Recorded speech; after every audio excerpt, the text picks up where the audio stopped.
Spontaneous combustion. Imagine that.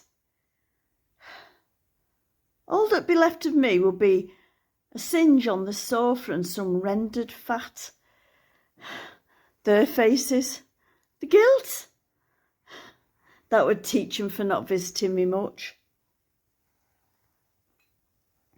Oh, don't you worry, this is just a game I play when I'm feeling a bit low. I imagine the strangest ways I could pop me clogs. That would teach those buggers, my family, the ones I gave birth to and nursed in the sick beds, that they don't just swan off into their own worlds and forget me. I was playing exactly the same game the day it happened. Thursday it was. I'd just been to the WI, so I had a whole week of nothingness stretching before me.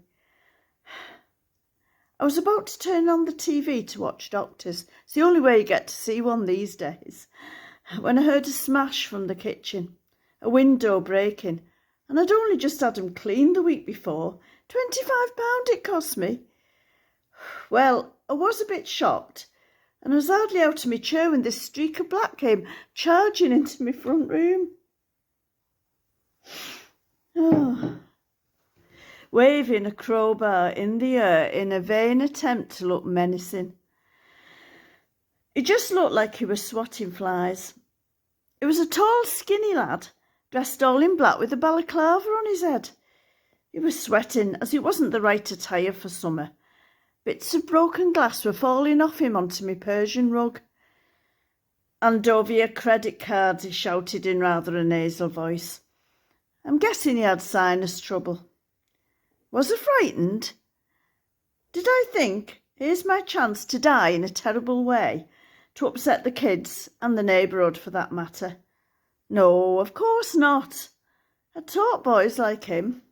Retired teacher me. He was no master criminal, and he was too puny to inflict a fatal blow with the crowbar. Credit cards, where are they? I put on my befuzzle look. Oh, I said, I think they're upstairs in my bedroom. I'll have to come up with you, because I always hide my handbag, in case of thieves, you know.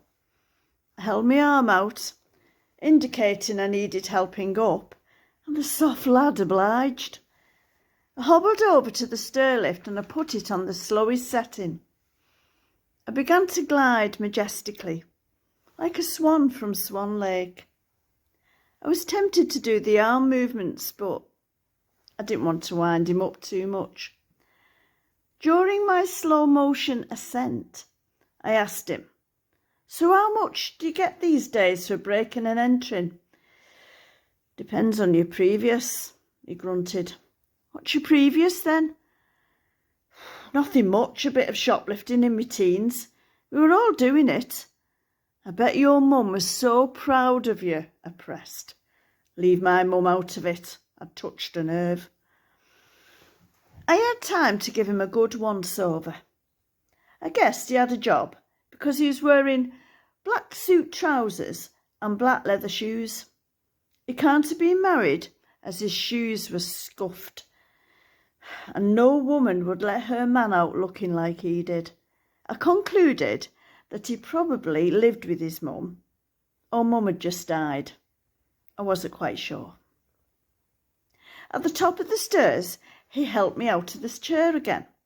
I made a big show of looking for my handbag, stopping frequently to scratch my head and look puzzled and mutter, "I'm sure it was in here," a few times. He was starting to look worried, but I noticed him looking at the family photos on my dressing table. "I remember," I exclaimed. "I took it downstairs to pay the window cleaner. What a waste of money that turned out to be."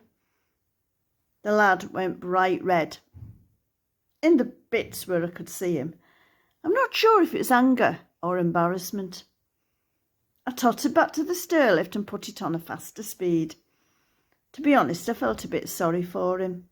I was about to play the trump card. On the way down, he asked, "What do you need the money for?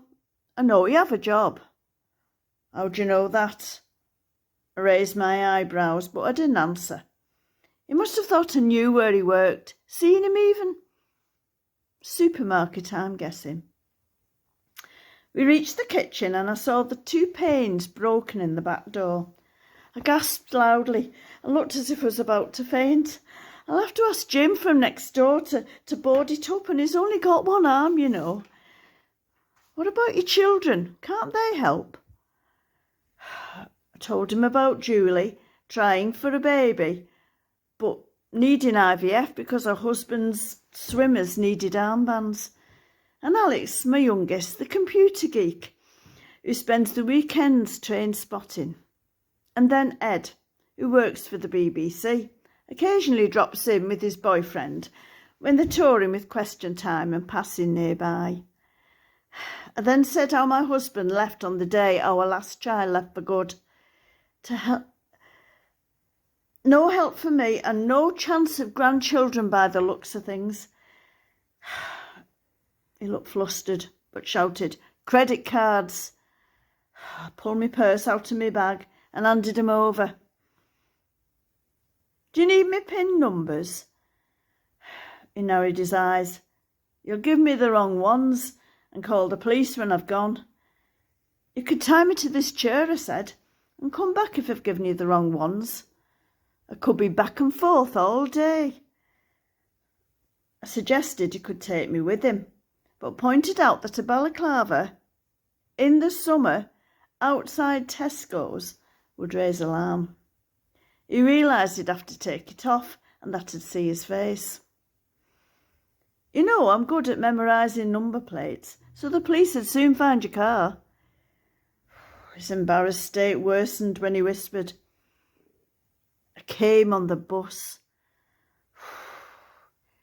"You didn't really think this through, did you, lad?" And with that, he started to cry. Great big sobs like the floodgates had opened. He had snot leaking from the inside of his balaclava. Then I made my next move. "What's your name, lad?" "Richard." He'd answered without thinking and looked cross with himself. "What do you need the money for, Richard?" "Is it drugs?" Then he told me the whole sorry story. It was for drugs, but for his mum, not for him. She had a rare cancer, and the drug that could give her a longer life expectancy had not been approved for use on the NHS. The lad was desperate. So me and Richard came to a deal. I wouldn't report him to the police as long as he got my window fixed and cleaned up the mess he'd made in my house. In return, I rounded up the boundless money-raising energies of the WI. I'd only been going for a damn good argument every Thursday, so at last they came in handy. I told Richard about crowdfunding. I'd seen it on Lorraine. We went on the local news too, and the funds came pouring in. I've made 2 good friends from this adventure. Richard, who kept his side of the bargain, but has gone further and visits me every Sunday. He brings me the food that's about to expire from Asda where he works, and his mum, Irene. Irene is good company and goes to the bingo with me. We both know she isn't going to last forever, but we've all got to die of something. Spontaneous combustion. Aye.